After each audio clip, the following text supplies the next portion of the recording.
Hola familia, ¿qué tal? ¿Cómo estáis? Bueno, me alegro mucho de volver a estar con vosotros en este vídeo.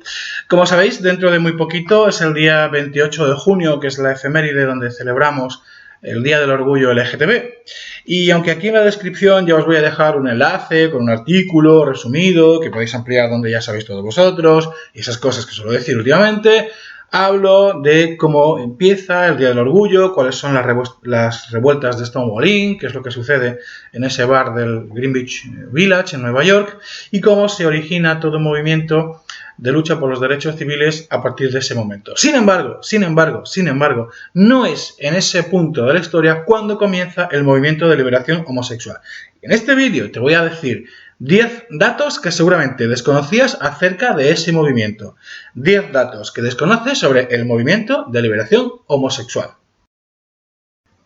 1. Lo primero, el movimiento de liberación homosexual no comienza en Stonewall Inn, sino nada menos que en 1862, cuando Karl Heinrich Ulrich comenzó a publicar en Alemania sus ensayos sobre el amor homosexual y comenzó a hacer activismo para la derogación del artículo del Código Penal prusiano número 143 que condenaba la sodomía masculina.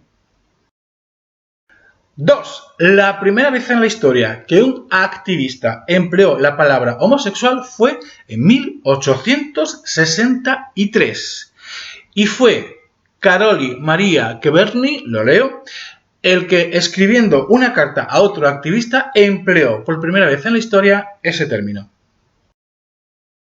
3. En 1896 se publica la revista Der Eigene, la primera revista gay de toda la historia, antecedente del Spartacus, del Cero, de todas estas.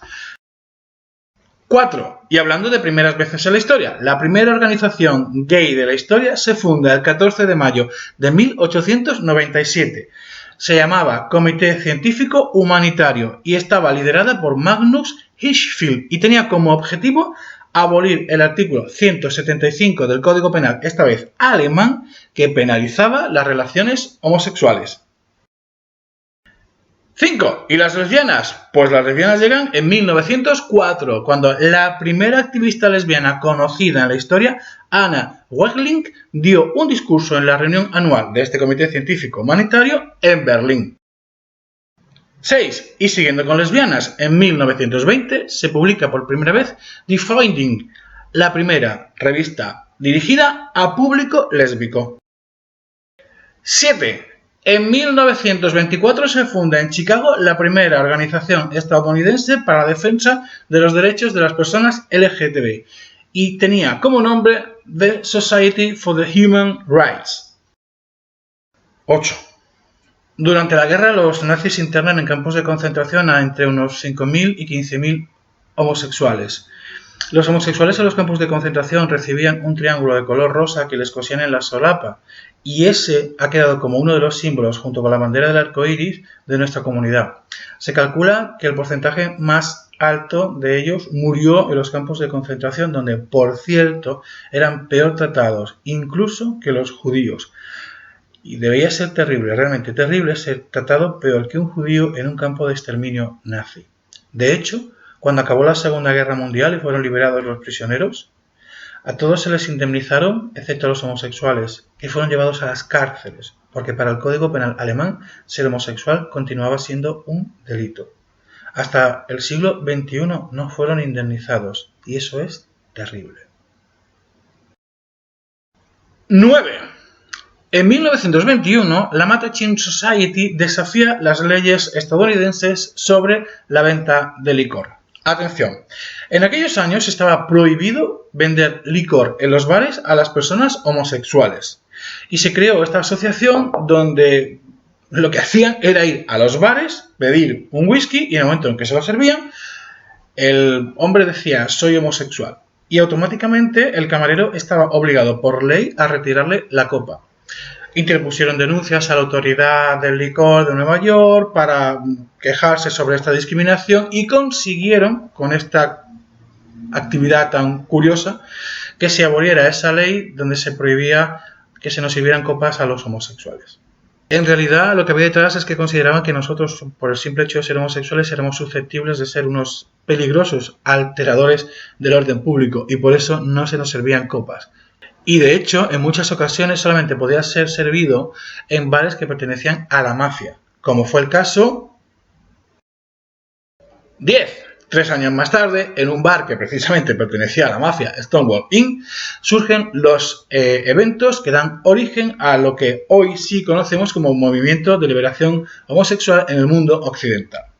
En la noche del 28 de junio de 1969 se reúnen en un bar de Nueva York, en el distrito del Greenwich Village, llamado Stonewall Inn, un grupo de lesbianas, transexuales, gays, diversidad sexual, y están allí tomando copas. Como otras tantas noches, la policía viene a hacer una redada. Era habitual hacer redadas solo por el hecho de que fueras gay, lesbiana, transexual, etc. Y fueras llevado en furgones a la comisaría. Pasabas una noche en el calabozo, o 2 noches, y luego te soltaban. Ese día, la gente que estaba allí se niega a ser arrestada. Y comienza una revuelta con piedras, palos, sillas. Se monta una trifulca inmensa que se extiende por todo el distrito. Y se generan unos disturbios a los que la policía es incapaz de enfrentarse. Al día siguiente se organizan movilizaciones y ya al año siguiente, en 1970, tiene lugar la primera marcha en nuestra historia de la liberación homosexual. Fue en Nueva York y ahí fue donde comenzó todo. Esas personas que un día dijeron no vamos a permitir que nos sigan avasallando y que pusieron la cara para que se la partieran, fueron exactamente los que consiguieron que tú tengas los derechos que tienes hoy día. Gays, lesbianas, travestis, transexuales, bi, gente que en aquellos momentos era lo peorcito de aquella sociedad bien pensante y armarizada, ha sido la que ha conseguido con su esfuerzo que tú hoy día vayas por la calle con tu novio de la mano y nadie te diga nada y que no se te discrimine en el puesto de trabajo por el hecho de ser homosexual. A esa gente es a la que todos deberíamos estar agradecidos por lo que han hecho por nosotros, porque mientras ellos estaban luchando por los derechos, aquellos a los que no se nos nota tanto ni es tan evidente, estábamos muy calentitos en nuestro armario sin que nadie se metiera con nosotros.